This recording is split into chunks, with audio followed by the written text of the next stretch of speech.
In September 1980, Iraq invades Iran. Iraqi leader Saddam Hussein is convinced that now is the time to strike. Since Iran is still shaken by its Islamic revolution, and he expects victory within weeks. Instead, the conflict will last 8 years, cost hundreds of thousands of lives, threaten world oil markets, and draw the U.S. into the Persian Gulf for good. It's the last total war of the 20th century. In 1979, the Iranian Revolution hits the Middle East with a political earthquake.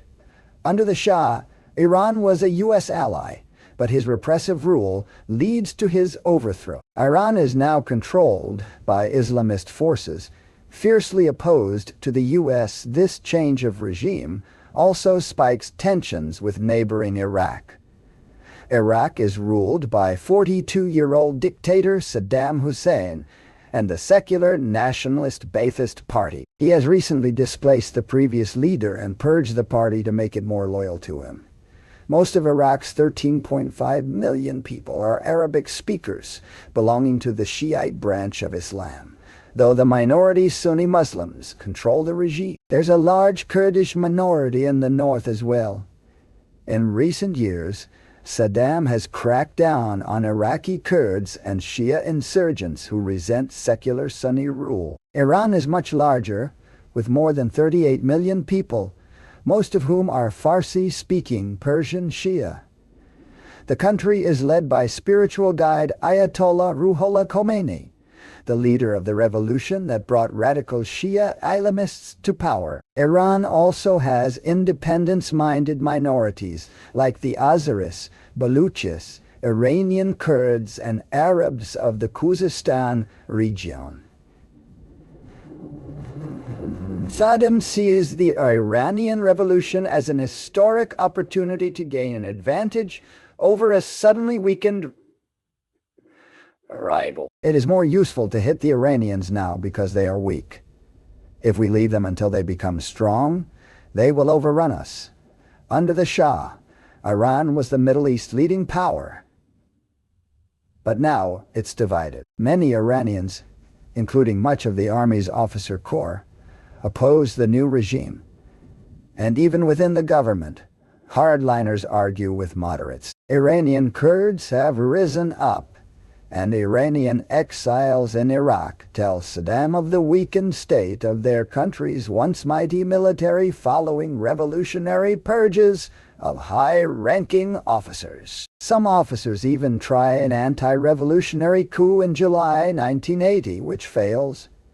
The country's oil-based economy, usually much larger than Iraq's oil-based economy, is also suffering. Iraq fears that the revolution might spread to the Iraqi Shia majority. Iraqi authorities attribute several terrorist bombings to Iranian and Iraqi Shia extremists, while revolutionary leaders in Iran compare the Ba'athist Party to Nazism,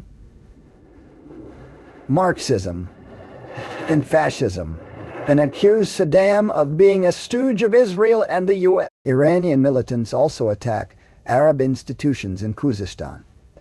After Saddam executes a Shia cleric and expels tens of thousands of Iranians from Iraq in early 1980, Ayatollah Khomeini does not hold back. The Ba'ath Party regime is monstrous and perverted, a veritable little Satan that has put itself at the service of the great Satan. We want to create an Islamic state that reunites the Arab, the Persian, the Turk, and the other nationalities under the banner of Islam. Saddam is also an Arab nationalist and hopes to take on the role of unofficial pan-Arab leader if he can end the radical Shia threat from Iran and potentially conquer Khuzestan, which is also the home of Iran's oil industry. Both sides continue to support regional rebellions on the other's territory.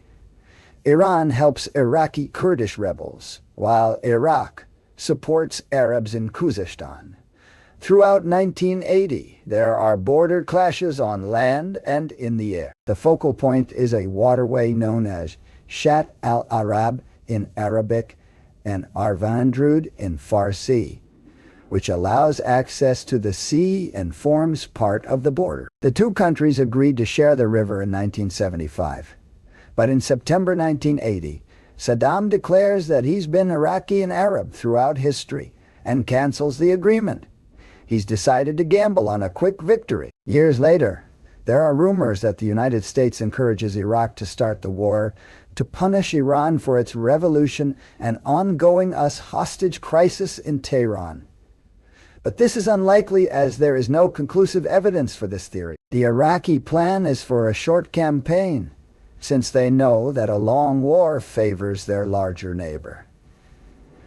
Saddam calls it a second Qadisiyah, a reference to the 7th century victory of Arab Muslim forces over the Persian Sassanid Empire. Iran will call it the imposed war or holy defense. Baghdad is confident its modern Soviet weapons and the anticipated uprising of fellow Arabs in Khuzestan will bring an easy victory. Head of Iraqi intelligence, Ali Hassan al-Majid, warns Saddam of the risks, but Saddam counters.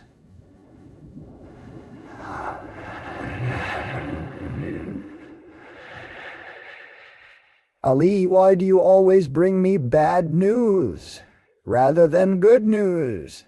Iraq has about 250,000 soldiers, 1,700 tanks, 1,300 guns, 2,300 other armored vehicles, and 295 combat aircraft.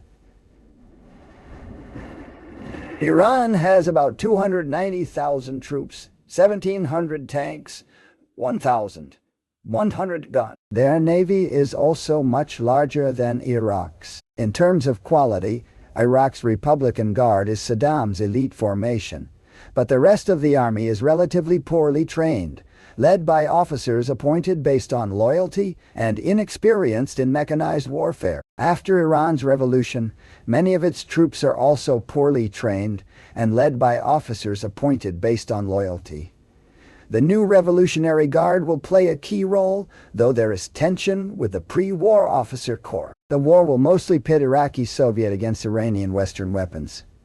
Iraq fields some modern Soviet designs, like T-72 tanks or MiG-23 jets, but most are older model. Iran does have modern Western equipment like F-14 jets, M60 and Chieftain tanks, but they will struggle to keep their U.S. weapons in the field without American maintenance, training, and spare parts. Saddam overrules his more cautious generals on air strikes in the hopes of repeating Israel's similar success in the 1967 Six-Day War. On September 22nd, the Iraqi Air Force hits Iranian airfields, even though they lack specialized munitions to take out reinforced hangars and radar sites. The army advances on several fronts, where they've built up numerical superiority of 2 or even 4 to 1. They push the Iranians back in Iranian Kurdistan, capture Qasr-e-Shirin to secure the road to Baghdad,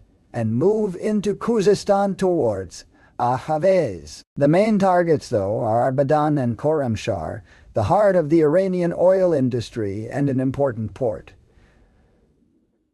But these two cities are surrounded by waterways, and access is limited to 2 bridges, and the Iranians fight back fiercely. Iranian jets and Cobra helicopters strike at Iraqi spearheads, slowing them down. Iran even hits targets inside Iraq. One of them is the French-built Osirak nuclear reactor, which Iran fears Iraq is using to develop nuclear weapons, although it's not destroyed. Iraqi command mistakes also hinder their progress. The Iranians are disorganized, but will stop the Iraqis short of Ahvaz. It takes the Iraqis 5 weeks of heavy artillery bombardments and bloody street fighting to capture Khorramshahr, which falls in November. Stranded cargo ship crews in Khorramshahr are involuntary witnesses. Every day and every night we stay on board, and waiting that bomb will kill us. But the Iraqis cannot drive the Iranians out of Abadan, and 200 of their vehicles get bogged down in the surrounding marshes. So they besiege the city instead. The local Arab population does not welcome the Iraqis as liberators, partly because of the destruction that their invasion has caused. So Iraq has risked an invasion of revolutionary Iran. But despite its military advantages, its forces do not get far, and Iranian Arabs do not rise up. The United Nations Security Council adopts a resolution urging both sides to peace talks, but neither side agrees.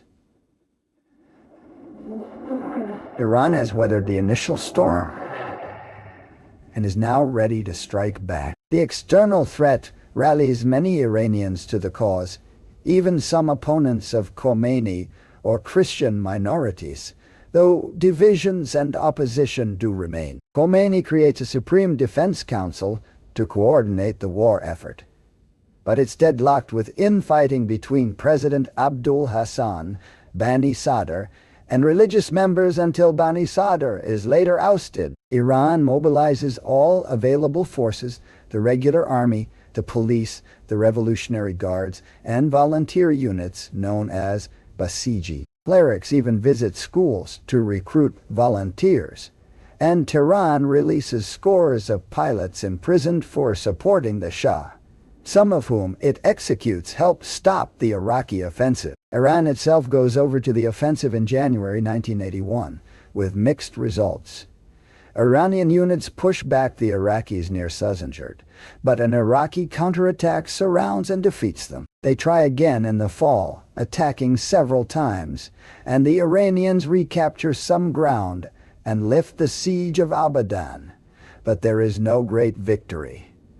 Iran then launches its biggest operation yet in 1982. Many of its new troops are Basij volunteers, including ex-soldiers, but also boys. Some as motivated by religious fervor and loyalty to Khomeini, others by national pride,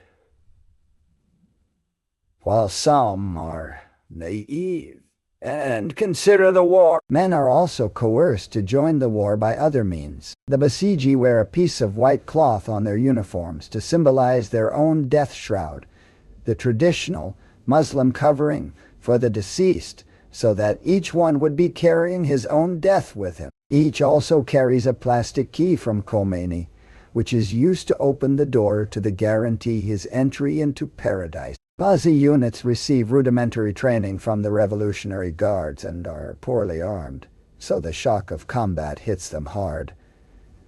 13-year-old Zahid Haftline recalls his baptism of fire. When I saw the first corpse, I was shocked. I was so afraid. Kids my age, who lost their hands, their legs, and whose stomachs were torn open, or who were shot in the face. All I could do was hold their hands, cry and pray for them until they die. But these volunteers are critical on the battlefield. In Iran's mix of new and traditional tactics, Bazi units charge the enemy, often in mass formation and through minefields, to clear the way for better trained and armed Revolutionary Guard or regular army units. In some cases, they throw themselves onto barbed wire obstacles so that others can climb over them. This results in very high casualties, but is often effective given Iran's advantage in number. In March 1982, 120,000 Iranian troops assault Iraqi positions near Shush, and the Iraqis pull back to the pre-war border. More Iranian offensives follow, which culminate in the recapture of Khorramshahr in May. Iraqi Nayabud is in a bunker in the town when he's badly wounded. Around us, everywhere, there were big bombs, big fires. I tried to go out from the bunker, but I can't. I thought it was the end of my life. Lots of shrapnel hit my body. My head was bleeding badly. Later I hear weapons very close to me. It means they start to kill all who are alive. I started to shake. Iranian Basij Shah Haflang enters the bunker and comes across Abud. I was afraid. Oh my God, I found one Iraqi soldier. He was full of blood. He was crying and begging me. I didn't know what he says, and he showed me his family picture. His wife She was so beautiful. Woman with a nice kid. That photo changed my mind. I made a decision to save that family. Aboud remains a prisoner in Iran for 17 years. After his release, he flees to Canada, where he randomly meets Haflang in a counseling center, though he never finds his wife Olia and son Amjad after the war. The Basij units also get international attention when Iranian officer Hamid Zirak bashed defects to the West. 12 years old until 17, 16. Because over that age, they know what's going on, and they don't go too much for Khomeini. I just can tell you that about 15,000 of them got killed, and thousands of them got injured and captured by Iraqis. So by 1982, Iran has turned the tables and starts to push Iraqi forces back, though at great cost. In June, Saddam says he's willing to consider a ceasefire and withdrawal. But Tehran knows it has the upper hand and demands the end of the Ba'athist regime, the return of Iraqi Shia exiles, and reparations. Baghdad refuses, which opens the way for a new phase of the war.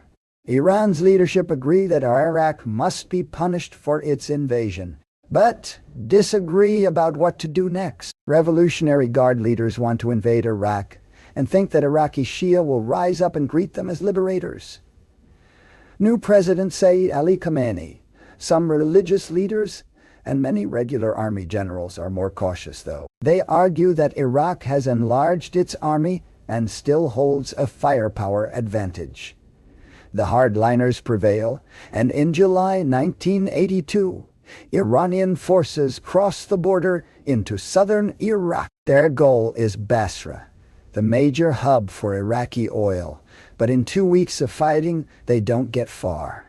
Iranian forces lack artillery and air support, while Iraqi troops are motivated to defend their home soil and put their heavy weapons to good use. The Iraqis also use chemical weapons, which they will use multiple times during the conflict. Iraqi Shia do not rise up against their Sunni government, though. Historians still debate why. Some say their Arab identity was stronger than their religious one, or that Saddam had already suppressed any potential leadership for an uprising. Most Iraqi Shia soldiers remain loyal and fight hard. Iran tries again in October and November 1982. But these operations also fail. 1983 sees more of the same, with several Iranian offensives gaining little ground. Iraq tries to cripple Iran's oil refineries by bombing them. But although this does damage Iran's exports, it does not damage Tehran's resolve.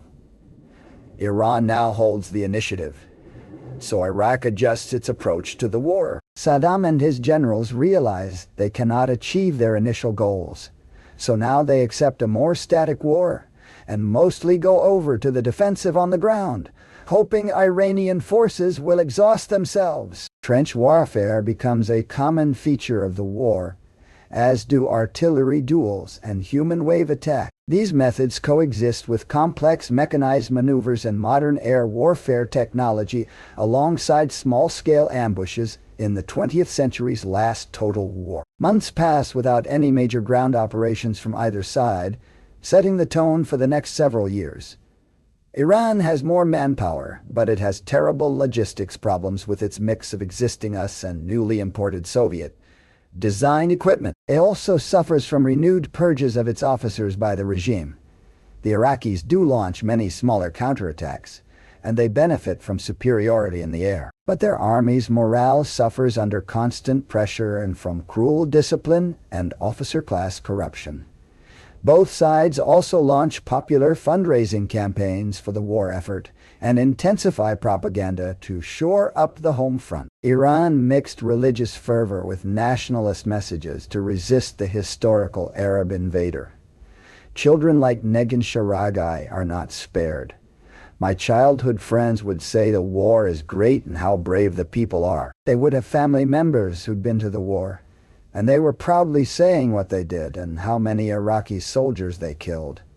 On television, we would watch a lot of propaganda, like we are the best country in the world. In October 1984, Iran pushes into the mountains east of Baghdad and gains some ground. In the context of the stalemate, this is a significant advance.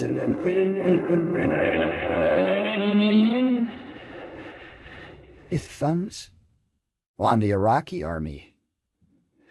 But the Iraqis are far from defeat. In March 1985, the Iranians attack towards Basra, but make little progress.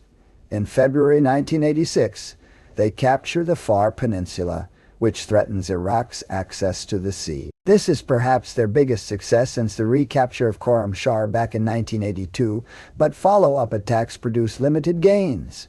Despite the exhaustion of both sides, neither side is ready to give in. In August 1986, Ayatollah Khomeini is still confident. We should neither submit to imposed peace nor to imposed arbitration. We should continue the war until victory. And it is near. After the failure of the Iranian invasion of Iraq, the conflict slips into stalemate again. While positional warfare and occasional local Iranian offensives dominate the fighting on the front lines, both sides look for a way out by opening new fronts and internationalizing the war. After Iraq's initial offensive fails and Iran hits back, Iraqi leadership is facing some tough choices.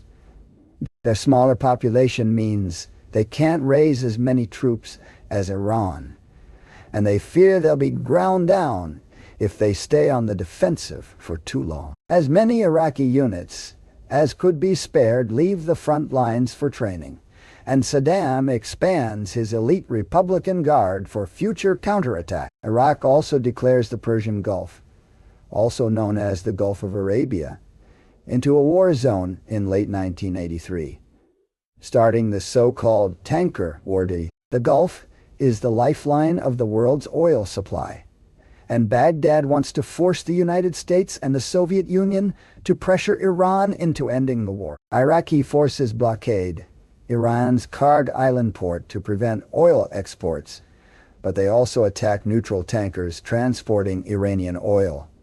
Iran wants to stop international support for Iraq, so it threatens to close the and cut off the global oil trade. It stops neutral shipping to inspect for arms shipments to Iraq and places Chinese silkware missile batteries on its coast. The Soviet Union, the United States, and European countries are worried about another oil crisis, like the one that damaged the world economy after the Yom Kippur War in 1973.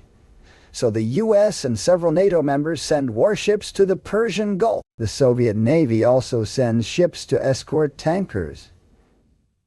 Iran never does close the strait, but they board ships, attack merchantmen, and lay sea mines, which prompts several NATO countries to send minesweepers. In January 1987, an Iranian ship fires at the British tanker Isomeria. One thing we do expect from the Iranians is the unexpected. It was earlier on this year that after an innocuous exchange that the Iranian frigate wished the Isomeria a nice day, pulled back, and then fired 5 missiles at him. Oil-rich Kuwait is so worried that it asks for its tankers to sail under the U.S. flag for protection. At first, Washington hesitates, but when Moscow considers helping the Kuwaitis, the U.S. agrees. The tanker war also brings diplomatic friction between the United States and France, since France provides Iraq with Mirage F-1 and Super Intended aircraft with M39 Exocet anti-ship missiles, which the Iraqi Air Force uses to sink commercial ships. On May 17, 1987, an Iraqi Mirage fires on American warship USS Stark, killing 37 crew. Baghdad apologizes and says the pilot mistook the frigate for an Iranian oil tanker. The next year, guided missile cruiser USS Vincennes shoots down an Iranian passenger plane while in Iranian territorial waters, killing all 290 people on board. The U.S. claims the ship mistook the plane for an Iranian F-14 and later pays compensation. In September 1987, an Iranian vessel is caught laying sea mines off Qatar. After a U.S. frigate hits one of those mines in April 1988, The U.S. Navy launches Operation Praying Mantis, its largest surface fleet operation since World War II. Three U.S. Navy surface action groups, including aircraft from the USS Enterprise and U.S. Marines and helicopters, attack two Iranian oil platforms, which also house military equipment and personnel. Iranian Navy vessels and fighter jets respond to the attack, and U.S. forces sink or damage several. In retaliation, Iran fires Silkworm missiles, but the Americans shoot them down, and both sides disengage. Until the end of the war, Iran and Iraq attack hundreds of vessels. Iraq sinks 54 cargo ships to Iran's 18, while many more are damaged. The tanker war increases international involvement and tensions, but does not lead to a 1973-style global oil crisis. Like the ground war, the tanker war ends up more or less stalemated. At the same time as tankers became targets, though, Iraq is also trying to force Iran to negotiate by striking at the home front in what becomes known as the War of Cities. In 1984, Iraq decides to extend the war to Iran's major urban centers. Iran does not have enough air defenses to protect its cities against attacks by Iraqi aircraft and ballistic missiles, and the Iraqis hope that by terrorizing the population and showing the impotence of the revolutionary government, Iran will have no choice but to end the war. Iraq sends Scud-B and Frog-7 missiles, as well as air-to-surface munitions, into western Iran, including Tehran, Isfahan, Shiraz, and Tabriz. Iran responds, though it has fewer missiles and aircraft available, and hits Baghdad, Basra, and Kirkuk. Iraq even uses mustard gas and other chemicals in its attack on the Iranian Kurdish town of 1987, killing over 100, wounding several thousand, and condemning further thousands to years of health complications. The UN and US have already confirmed the use of such weapons several times earlier in the war, but a UN report fails to name Iraq as the user, in part due to US diplomatic pressure to not damage Iraq's position. A US official later reveals why. The use of gas on the battlefield by the Iraqis was not a matter of deep strategic concern. We were desperate to make sure that Iraq did not lose. The international community remains largely silent about Iraqi chemical weapons use during the war. There are accusations that Iran also produces and uses chemical weapons during the war, but they remain unproven. Early in the War of Cities, UN Secretary General Javier Pérez de Cuellar negotiates a stop to the attacks, but this agreement doesn't last long. The attacks take place in bursts of several weeks.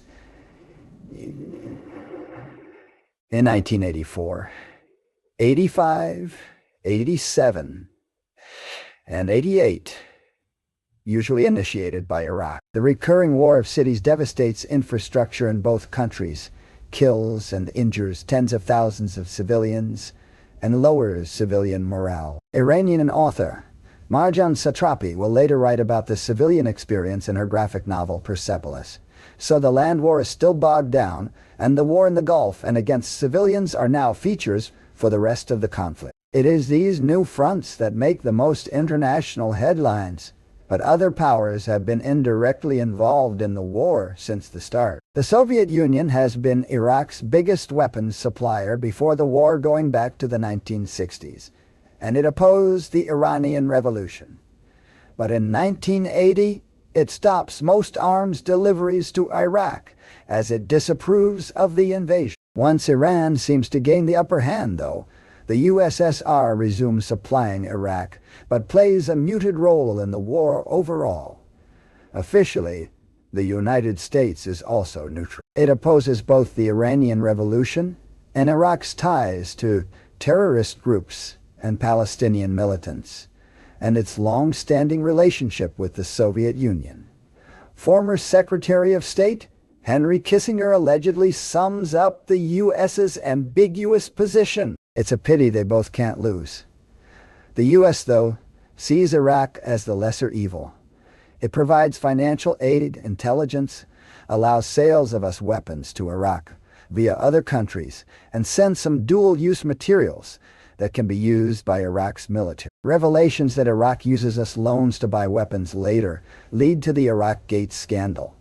Another scandal erupts when the public learns of the Iran-Contra affair, where the U.S. illegally sells arms to Iran. President Ronald Reagan hopes that this would get Tehran to pressure Hezbollah into releasing the Western hostages that it was holding in Lebanon and improve future relations with Iran. Following the suggestion of US Officer Oliver North, the money from the sale is then used to illegally buy other weapons for anti-communist guerrillas in Nicaragua, bypassing the U.S. Congress and the President. Reagan makes a humiliating public admission in 1987. Secretary Shultz and Secretary Weinberger both predicted that the American people would immediately assume this whole plan was an arms for hostages deal and nothing more. Well, unfortunately, their predictions were right. As I said to you in March, I let my preoccupation with the hostages intrude into areas where it didn't belong. The image, the reality of Americans in chains, deprived of their freedom and families so far from home, burdened my thoughts. And this was a mistake. My fellow Americans, I thought long and often about how to explain to you what I intended to accomplish, but I respect you too much to make excuses. The fact of the matter is that there's nothing I can say that will make the situation right. I was stubborn in my pursuit of a policy that went astray. Jordan and Saudi Arabia support Iraq since they fear Iran. Syria and Libya support Iran since they fear an aggressive Saddam if Iraq wins. So does Israel, which had been allied to the Shah's Iran and now sees the Islamic Republic as the lesser evil, but hopes that the war will weaken both sides. Israeli Prime Minister Menachem Begin famously wishes both sides much success, and in 1981, Israeli jets even destroy Iraq's Osirak nuclear reactor, which Iran had previously damaged. Tehran considers Israel a Satan, but accepts Israeli military aid and expertise, and allows Iranian Jews to emigrate to Israel. On the other hand, Iran supports Hezbollah after the Israeli invasion of Lebanon in 1982. The arms trade booms despite the official embargoes. China, the US, the USSR, Yugoslavia, Italy, and others sell weapons to both sides. China is Iran's biggest supplier, followed by North Korea, Libya, and Israel. Iraq, which receives 3 times as many weapons, mainly buys from the USSR, France, China, Italy, Egypt, and Brazil. It also receives financial loans from the US, Saudi Arabia, Kuwait, and the UAE. Over the years, there are numerous efforts at peace negotiations, but all fail. After the UN resolution early in the war, US-Soviet talks in 1985 also lead nowhere. In July 1987, the UN Security Council adopts Resolution 598, proposing a ceasefire, withdrawal of forces, prisoner exchange, and a commission to determine responsibility for the war. Iraq agrees, but Iran demands that Iraq be declared the aggressor as a precondition. As the conflict drags on into 1987, international involvement in the Gulf heats up. At the same time, the ground war also intensifies. In 1987, the stalemate at the front continued, but so did the fighting and the frantic efforts by each side to win the war. Iran launches yet more offensives, including Operation Great Harvest, perhaps the largest operation of the war. Hundreds of thousands of troops clash around Basra, which the Iranians besiege for several months. An Iraqi officer describes fighting the Basiji. They chant, "Allahu Akbar," and they keep coming. And we keep shooting, sweeping our machine guns around like sickles. My men are 18, 19, just a few years older than these kids. I've seen them crying, and at times the officers have had to kick them back to their guns. Once we had Iranian kids on bikes cycling towards us, and my men all started laughing. And then these kids started lobbing their hand grenades, and we stopped laughing and started shooting. The outnumbered Iraqis throw everything they have into counterattacks, especially their superior air power, which destroys hundreds of Iranian armored vehicles. The Iraqis try to allow the enemy to penetrate in a certain part of the front, and then hit them with artillery and armor, a tactic inspired by U.S. practice. Improved Iranian air defenses, they'll bring down dozens of Iraqi jets. Tens of thousands are killed and wounded, with losses 5-1 in favor of Iraq. The result is yet another stalemate. Meanwhile, Iraq continues its genocidal campaign against Kurds and other minorities in the north. By 1988, both sides are exhausted. Both economies are struggling, and Iran wrestles with 50% inflation, but they've also built up their forces. Iraq now has 800,000 men, 3,100 tanks, 500 other armored vehicles, 2,300 guns, 360 combat aircraft. This Iraqi army is much stronger than the one that started the war 8 years before. It has more Western equipment, better logistics, better training, and its officer corps is much better. Iran has 850,000 men, 1,100 tanks, 1,100 armored vehicles, 900 guns, 60 active combat aircraft, and 40 attack helicopters. Iran's renewed mobilization does bring more troops, but desertion rates increase, and it's lacking heavy weapons. Nearly half of the Iranian ground forces belong to the Revolutionary Guards and Basiji volunteers. Iran reignites the war of cities using North Korean missiles, and about half of the attacks against urban centers in the entire war take place in 1988 alone. Iraq unveils its new Al-Hussein missile, a modified Soviet Scud-B, with enough range to hit Tehran. And thousands of Iranians flee to the countryside in fear of chemical attack. Iran also launches an offensive in Iraqi Kurdistan, which soon gains ground. In response, on March 16th, Iraq commits one of the most heinous crimes of the war. It attacks the Iranian-occupied Iraqi Kurdish town of Halabja with a mixture of chemicals, including the nerve agent sarin, killing up to 5,000 civilians. Resident Kairouan recalls the attack. I saw people lying on the ground, vomiting a green-colored liquid, while others became hysterical and began laughing loudly before falling motionless onto the ground. Later, I smelled an aroma that reminded me of apples, and I lost consciousness. When I awoke, there were hundreds of bodies scattered around me. Birds began falling from their nests, then other animals, then humans. It was total annihilation. This region of Kurdistan was home to part of the independence movement that Saddam ruthlessly put down in the mid-1970s, and which Iran supports during the war. Baghdad blames Iran, even though Saddam ordered Hassan al-Majid, known after as Chemical Ali, to carry it out as part of a wider campaign of genocide and so-called Arabization.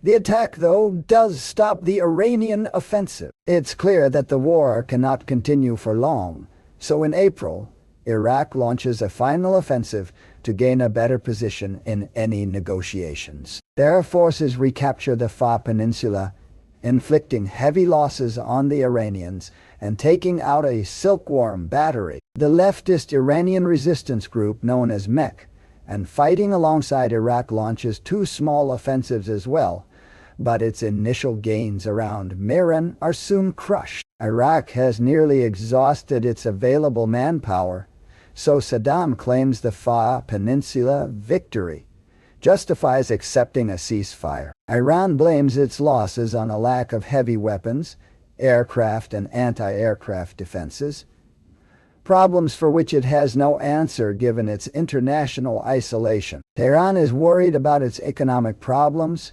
potential Iraqi chemical weapons attacks on Tehran, and US pressure in the Gulf.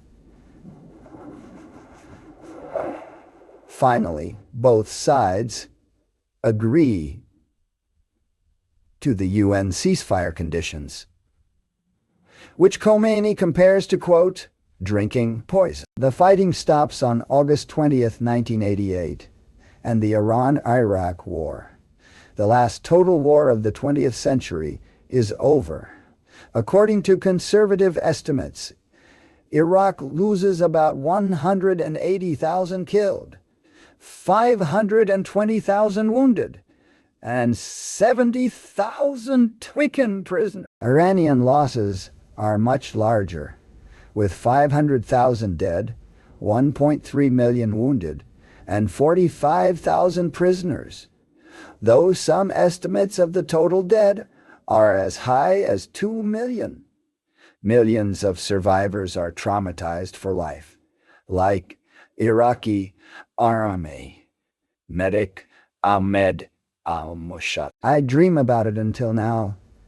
Those nightmares that there's somebody I try to help and I can't, and last minute I lose him. And then sometimes I dream I've been killed. I still smell the smoke of the battle. You can't forget. It stays with you forever. Overall, the war is estimated to have cost more than $1.1 trillion, including infrastructure damage, weapons purchases, and lost oil revenue. Iraq alone suffers $230 billion in damage, a sum that would take more than 2 decades to raise, even if the country's entire oil wealth were dedicated to reconstruction. Even after the 1988 ceasefire, the war continues to cost both sides billions, as they stay mobilized during numerous rounds of failed peace treaty negotiations. Iraqi troops finally withdraw from Iranian territory in 1990. Saddam builds a victory monument in Baghdad, and it announces that this victory will be remembered for 1,000 years. But who really won the Iran-Iraq War? Iraq started the war with visions of a limited strike that would bring it oil, wealth, and regional power. But by the end, it was deeply in debt, had gained no territory or oil resources, and had become more unstable. Opposition to Saddam's regime had increased, even though he was still in control. He did, though, stop the potential export of Iran's brand of political Islam for now. Iran had suffered more, but arguably gained more from the war, in spite of its failure to fully defeat a smaller enemy. It had preserved the Islamic Republic and consolidated the revolution against its foreign and internal opponents, despite Khomeini's death in 1989. Long term, Iran arguably came out of the war in a better strategic position than Iraq, but the region is far from stable. Western naval forces are in the Gulf for good, and Saudi Arabia has emerged as an unfriendly regional power. A fearful Iran sees itself isolated and on the defensive, which convinces some leaders it should accelerate work on its nuclear program and support Shia movements in Iraq, Lebanon, or Yemen. Many Iranians believe that Iraq acted on behalf of the West and the Soviet Union, contributing to animosity and suspicion. A weakened but overconfident Saddam still has a massive military, and now turns against the Iraqi Kurds in another campaign of genocidal repression. He also turns to a wealthy and vulnerable neighbor to make up for his failed gamble, restore his prestige, and settle his massive war debts, the Emirate of Kuwait. He accuses the Kuwaitis of slant drilling for oil underneath the Iraqi border, and there are rumors of a meeting with the U.S. ambassador. Soon, the Ba'athist regime's army will be on the march again for the last time. Creating massive military history documentaries like this one about the Iran-Iraq War takes our small team hundreds of hours. We read a wide array of sources that incorporate all sides of the conflict that we cover. We go through hours of authentic archival footage to bring you close to the actual events.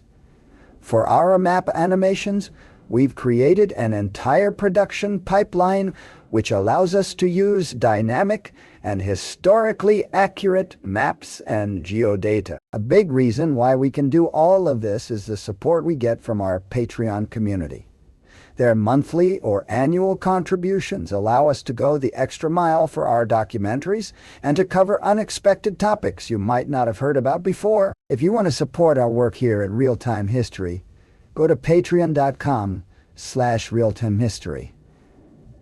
As a small thank you for your support, you can watch all our videos ad-free, and you get access to our Discord server. Again, that's patreon.com/realtimehistory to support us directly.